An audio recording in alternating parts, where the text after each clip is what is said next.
Shane Steichen's an interesting character. He's very, very energetic. He's very positive. He's very optimistic. On an Optimism Wednesday, we talked to Shane Steichen, and we heard what he thinks about the trip to Green Bay and how he feels about his offense especially, some about his defense. But you can tell that his enthusiasm is genuine about his offense. He's feeling good about this team going into Green Bay and evening up their record at 1-1.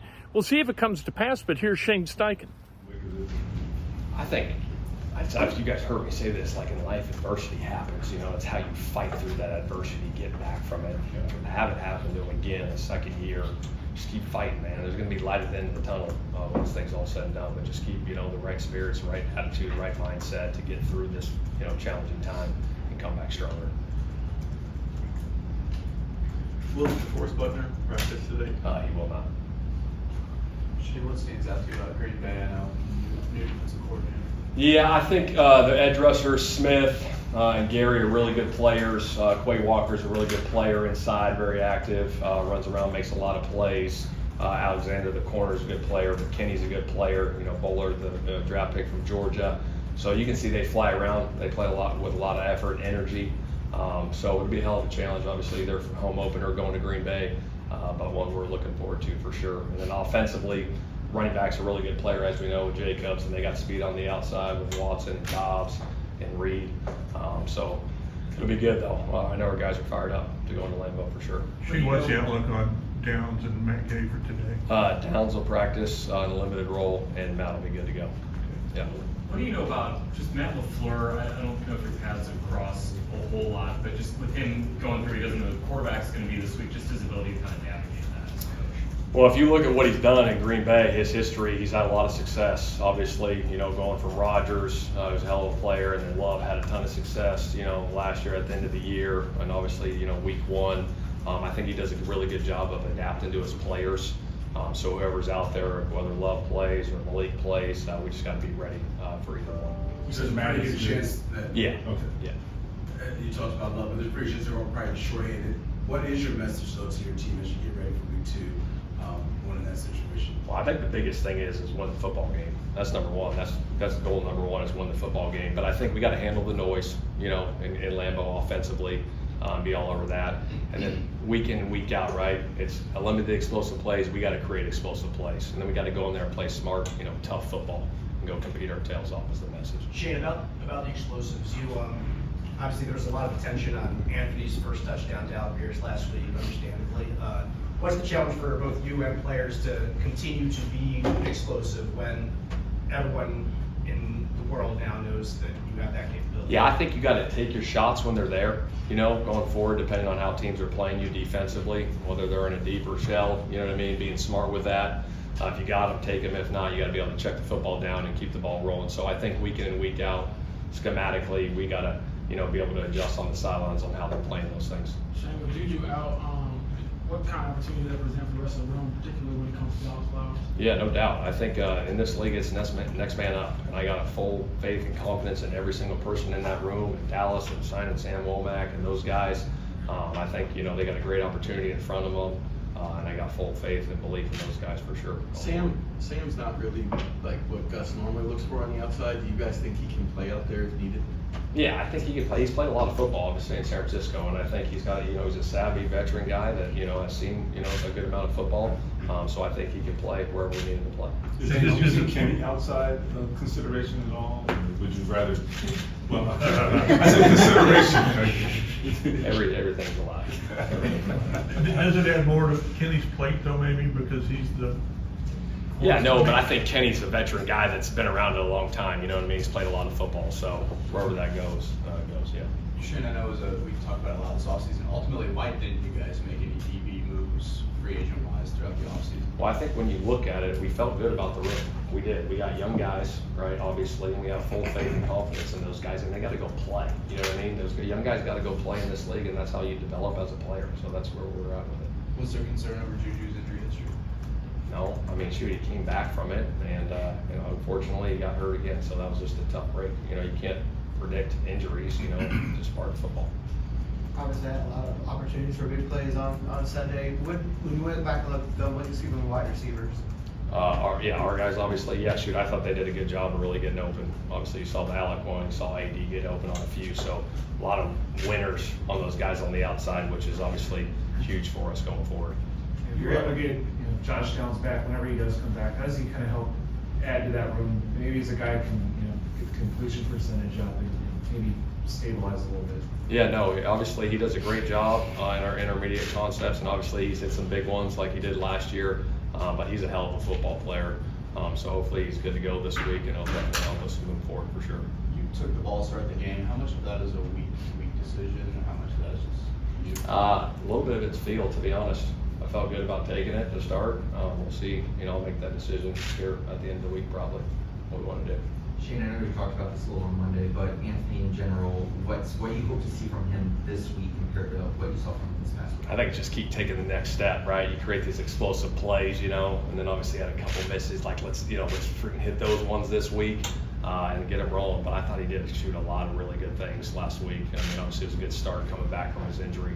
So just that growth week in and week out to keep taking that next step. When he's able to hit a throw like that one Alec Pierce on just the second drive, do you sense like a lift from him? Does that help get him going? Oh, I think it gets any player going. When you hit a big play like that, it gets the sidelines going, it gets the whole team going. Those big plays obviously help, quarterback for sure get going. How much of aggressiveness with the quarterback is his mentality? Because it does seem like he has that mentality. Yeah, no doubt. He's definitely got it. You saw it at the end of the game. Fourth down, got to have it situation, and he willed his way in there, which was great to see. But he's got that mentality about him that I love. Players love it. Shoot, when they did that, the players were like, oh yeah, like that's freaking big time, and that's what we need out of him in those got-to-have-it situations. But I thought he did a really good job too of taking care of himself on some of those runs, getting down. He had a third down scramble, he's trying to slide. So we just keep going, keep progressing that way. But even as it relates to like taking shots, I know you drawing him up. Oh yeah. But I mean, like he's not shy about it, right? I mean, yeah, no like doubt. Well, yeah, no, he's got the arm to do it. So it's like, shoot, if you got a chance to go launch one, let's go ahead and do it. But if it's not there, obviously check it down and play the next play. Right. On that ball to Alec, him locating the ball, Alec, like the deep ball, it's in and out of the shadows. Yeah. He doesn't break stride. What have you seen just his knack as a deep ball catcher and how successful he is there? Well, it's been really good. We talked about it, the training camp. It kind of carried over. I remember that one he hit, and then the one he hit down late in the game a little bit. When that ball was up in the air in my head, I was like, here we go, it's training camp. Like, come on, make it. Boom, and he did. And I think that's the progression you need. He's going into year 3, obviously, and making those contested catches, tracking the ball down the field.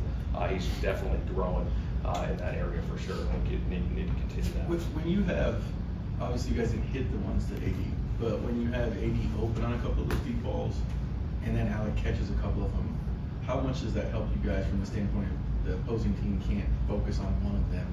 Like if we just take one of them away, we get rid of the exposures. It's a fair question, and I agree with you. That's what I'll say. Shane, when it comes to AD, he was telling us like he never wants to be like that voice in the quarterback said like, hey, you missed me or I could have scored, whatever.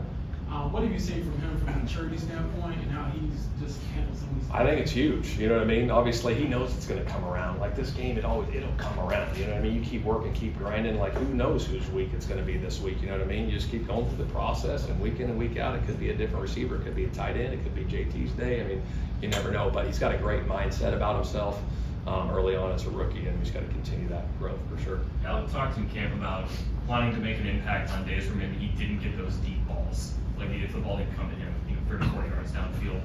What about his training camp gives you confidence that if those shots aren't there, he can still make an impact on this offense? Yeah, no, that's a fair question. I think he's done a great job in that other area too of his game. Not only the deep shots, but the intermediate stuff. He made some plays last year for us, and I can tell. Obviously, we're going into week 2. We got a long season ahead of us, but not only the deep ball threats with all those guys, the intermediate stuff and his development in that area will be big moving forward.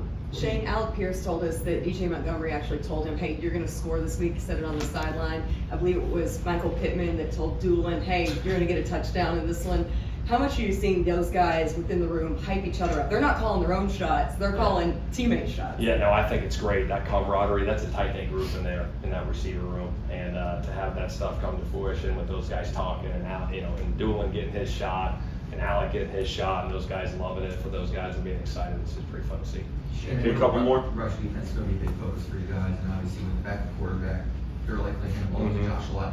What do you hope to see from your defense when it comes to stopping the run that didn't necessarily happen in the first game? Yeah, I think it's really not giving up the big runs. You know what I mean? Don't give up the big runs in the run game. Limit the explosives in the run game. I mean, they're going to get yards running the football. Everyone gets yards running the football, but don't give up the big ones. Make sure we're sound in our fits and get off the ball for sure. Shane, what is it? I know we talked a lot about AR, like forgetting missed throw guys or whatever.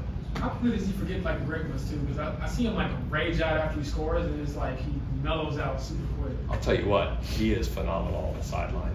Just talking with those guys, quarterbacks, Jim Bob down there with them. I mean, he is smooth, mellow. He has that next play mentality, and that's what you want in a quarterback. Good, bad, it don't matter. You make a big play, like, come on, let's go next drive. So he's been phenomenal on the sidelines, and he's definitely got that next play mentality. Shane, all right, last one. What do you need to see from Josh this week that leads you to think he's good to go for Sunday? I mean, see how he runs out there and see how he's catching it and see how he's feeling, really. We'll talk to him, get his feeling on it, and see how he feels. All right, good. Steichen's one of those guys who's just energetic. He's enthusiastic about life, about football, about his team, about his roster, and it's a genuine thing. And I think that it's really good for this team coming off that loss to Houston, where that defense really wasn't very effective in stopping the run or stopping the pass. They just weren't very good. Steichen has belief in them. He espouses the belief in them, but you can tell that he buys into his own rhetoric. He's invested in these guys. Hopefully they're able to show up, show out against Green Bay with a backup quarterback in a starting position where 3 weeks ago, he was on a different team and he was traded for a 7th-round draft pick. This is a guy not brimming with confidence, Malik Willis, and for good reason. Let's see if the Colts can go get one in Green Bay at Lambeau Field, come back here 1-1, and get ready for the Bears.